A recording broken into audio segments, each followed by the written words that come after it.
प्रदोष व्रत कथा सुनते ही मिलेगा भोले बाबा का भरपूर आशीर्वाद। मित्रों, सादर जय श्री कृष्ण। हमारे YouTube चैनल में आप सभी का बहुत बहुत स्वागत है। मैं हूं आपके साथ आचार्य धर्मेंद्र शास्त्री।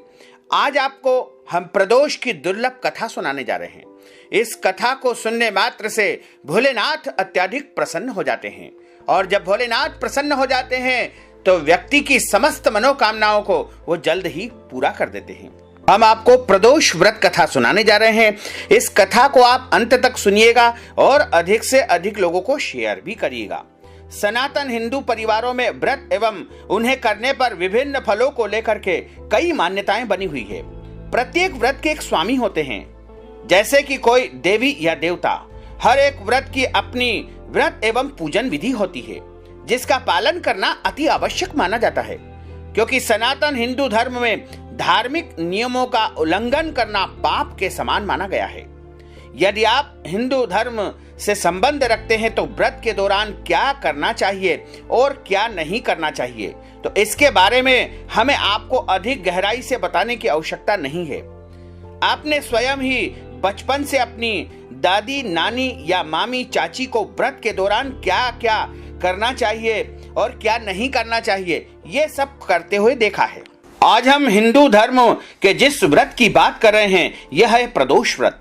यूं तो यह व्रत साल में कई बार आता है, अर्थात हर महीने एक बार प्रदोष आती है, लेकिन हर बार इसका महत्व एवं व्रत से मिलने वाला फल विभिन्न प्रकार का होता है। स्कंद पुराण में बताया है कि प्रदोष का उल्लेख वहां पर विस्तार पूर्वक किया गया है और कहा गया है कि प्रदोष का जो कोई भी व्रत करता है या कथा सुनता है, उसकी जन्म जन्मांतर की सारी इच्छाएं पूर्ण हो जाती है। और प्रत्येक माह की दोनों पक्षों की त्रयोदशी के दिन सायंकाल के समय को प्रदोष कहा जाता है, और इस दिन शिव जी को प्रसन्न करने के लिए प्रदोष व्रत रखा जाता है।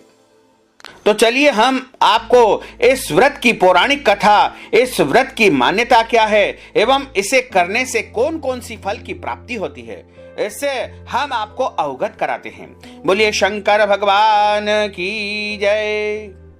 स्कंद पुराण में वर्णित एक कथा के अनुसार प्राचीन काल में एक विधवा ब्राह्मणी अपने पुत्र को लेकर भिक्षा लेने जाती है और संध्या को लौटती है। जब एक दिन वह भिक्षा लेकर के लौट रही थी, उसे नदी के किनारे एक सुंदर बालक दिखाई दिया, लेकिन वह नहीं जानती थी कि वह बालक कौन है। दरअसल वह बालक विदर्भ देश का राजकुमार धर्मगुप्त था, जिसे शत्रुओं ने अपने राज्य से बाहर कर दिया था। एक भीषण युद्ध में शत्रुओं ने उसके पिता को मार करके उसका सारा राजपाट हड़प कर लिया था। तत्पश्चात उसकी माता की भी मृत्यु हो गई थी। नदी किनारे बैठा वह बालक बेहद उदास लग रहा था, इसलिए ब्राह्मणी ने उस बालक को अपना लिया और उसका पालन पोषण किया। अब वह उसे ठीक उसी प्रकार से प्रेम करती थी जैसे अपने स्वयं के पुत्रों को करती थी। राजकुमार भी उनके साथ रह करके अत्यंत प्रसन्न था। कुछ समय बाद ब्राह्मणी दोनों बालकों के साथ देवयोग से देव मंदिर में गई। वहां उनकी भेंट ऋषि शांडिल्य से हुई। ऋषि शांडिल्य उस समय के विख्यात ऋषियों में से एक थे, जिन्हें हर कोई मानता था, जानता था, उनकी बातों को स्वीकार करता था। ऋषि ने ब्राह्मणी को बताया कि जो बालक उन्हें मिला है वह विदर्भ देश के राजा का पुत्र है, जो युद्ध में मारे गए थे। राजा तो युद्ध में मारे गए, लेकिन बाद में उनकी रानी यानी उस बालक की माता को भी काल ने अपना वशीभूत कर लिया और एक ग्राह ने उसको डस लिया है, खा लिया है।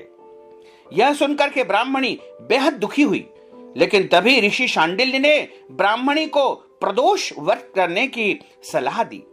ऋषि की आज्ञा से दोनों बालकों ने भी प्रदोष व्रत करना आरंभ कर दिया। सभी ने ऋषि द्वारा बताए गए पूर्ण विधि विधान से प्रदोष का व्रत संपन्न किया, लेकिन वह नहीं जानते थे कि यह व्रत उन्हें क्या फल देने वाला है। एक दिन दोनों बालक एक वन में घूम रहे थे, तभी उन्हें कुछ गंधर्व कन्याएं नजर आई। ब्राह्मण बालक तो घर लौट आया, किंतु राजकुमार धर्मगुप्त वहीं पर रह गए। वे वहां अंशुमती नाम की एक गंधर्व कन्या की ओर आकर्षित हो गए और उस गंधर्व कन्या से बात करने लगे। गंधर्व कन्या और राजकुमार एक दूसरे के ऊपर मोहित हो गए। कन्या ने विवाह हेतु राजकुमार को अपने पिता से मिलवाने के लिए बुलाया। दूसरे दिन जब वह पुनः गंधर्व कन्या से मिलने आया तो गंधर्व कन्या के पिता को मालूम हुआ कि वह विदर्भ देश का राजकुमार है। भगवान शिव की आज्ञा से गंधर्वराज ने अपनी पुत्री का विवाह राजकुमार धर्मगुप्त से कर दिया। वह समय दूर नहीं था जब राजकुमार के सितारे और उसका भाग्य पलटने लगा। इसके बाद राजकुमार धर्मगुप्त ने बेहद संघर्ष किया, दोबारा से अपनी गंधर्व सेना तैयार की और युद्ध करके अपने विदर्भ देश पर पुनः आधिपत्य कर लिया। कुछ समय के पश्चात उन्हें यह ज्ञात हुआ कि जो कुछ भी बीते समय में उन्हें हासिल हुआ है वह यूं ही नहीं हुआ है। यह सब ब्राह्मणी और राजकुमार धर्मगुप्त के प्रदोष व्रत का ही फल है, जिससे प्रसन्न होकर के भगवान शिव ने उन्हें जीवन की हर कठिनाई से लड़ने की शक्ति और साहस प्रदान किया है। तभी से सनातन धर्म में यह मान्यता हुई कि जो भक्त प्रदोष व्रत के दिन शिव पूजा के बाद एकाग्र होकर के प्रदोष व्रत की श्रद्धा, भक्ति और भावना के साथ कथा सुनता है, उसके 100 जन्मों तक कभी भी उसके घर में गरीबी नहीं आती है।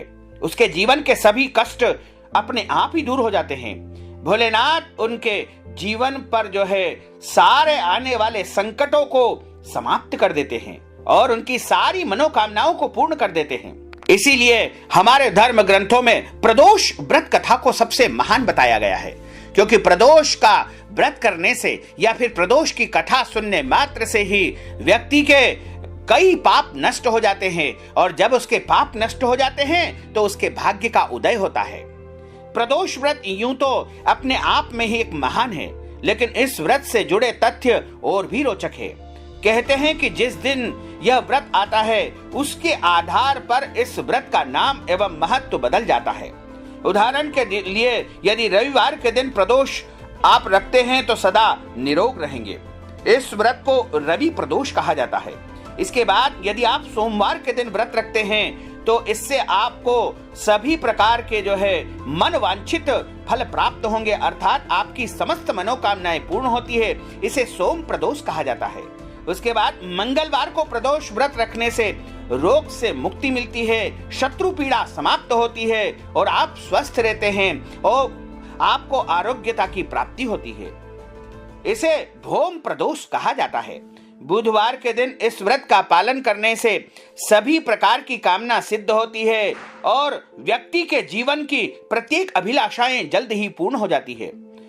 गुरुवार के दिन यदि प्रदोष आए तो इससे जो है सौभाग्य की प्राप्ति होती है, शत्रुओं का विनाश होता है और मनुष्य का भाग्योदय होता है। शुक्रवार के दिन यदि प्रदोष आता है तो इससे आपका भाग्य जो है कई गुना वृद्धि करता है। और अंत में आता है शनिवार का दिन। यदि शनिवार के दिन आप प्रदोष का व्रत करते हैं, शनि प्रदोष इसे कहा जाता है, इससे संतान की प्राप्ति होती है। मनुष्य की समस्त अपेक्षाएं और आकांक्षाएं और सारी मनोकामनाएं शनि प्रदोष से पूर्ण हो जाती है। प्रदोष के दिन विशेष रूप से सायंकाल के समय अर्थात शाम को 4 बजे से लेकर रात को 8 बजे के मध्य आपको भगवान भोलेनाथ का पूजन अर्चन करना चाहिए। उनको अच्छी प्रकार से जल, दूध, गंगा जल, वस्त्र, जनेऊ और चंदन, अक्षत, बिल्व पत्र, धूप, दीप, नैवेद्य आदि से उनका पूजन करके उनकी आरती करना चाहिए और भोलेनाथ से प्रार्थना करनी चाहिए कि हे प्रभु, हमारी समस्त मनोकामनाओं को आप पूर्ण करें और हमारे घर में सभी प्रकार की जो है लक्ष्मी विराजित रहे और 10 दिशाओं से माता लक्ष्मी का आगमन हमारे घर में हो। धार्मिक मान्यताओं के अनुसार ऐसा कहा जाता है कि जिस भी दिन प्रदोष व्रत करना हो उस वार को पड़ने वाली त्रयोदशी का चयन करें तथा उसी वार के अनुसार कथा पढ़े एवं सुने, यह अधिक फलदायी सिद्ध होता है। प्रदोष व्रत की विधि इस प्रकार बताई गई है। इस में कहा गया है कि इसको जो है सायंकाल के समय भगवान भोलेनाथ की पूजन अर्चन करके इस दिन व्रत रखा जाता है। कुछ लोग इसको निर्जला व्रत के रूप में भी प्रदोष का व्रत करते हैं, लेकिन जरूरी नहीं कि आप निर्जला व्रत रखें। आप एक समय भोजन करके भी प्रदोष का व्रत कर सकते हैं। इस व्रत में आप एक समय भोजन करें और बाकी समय आप फलाहार करके भगवान का पूजन अर्चन करके उनसे जो है प्रार्थना करें, तो निश्चित तौर से आपकी समस्त अभिलाषाएं पूर्ण होगी और आपके जीवन में कभी भी किसी चीज की कोई कमी नहीं आएगी। तो मित्रों, हमने जो ज्ञानवर्धक जानकारी आपको दी है उसको आप अधिक से अधिक लोगों को शेयर करिएगा, लाइक करिएगा, कमेंट करिएगा और यदि अभी तक आपने सब्सक्राइब नहीं किया है अभी और इसी समय सब्सक्राइब अवश्य कर लीजिए। आपको और आपके पूरे परिवार को सादर जय श्री कृष्ण, सादर धन्यवाद।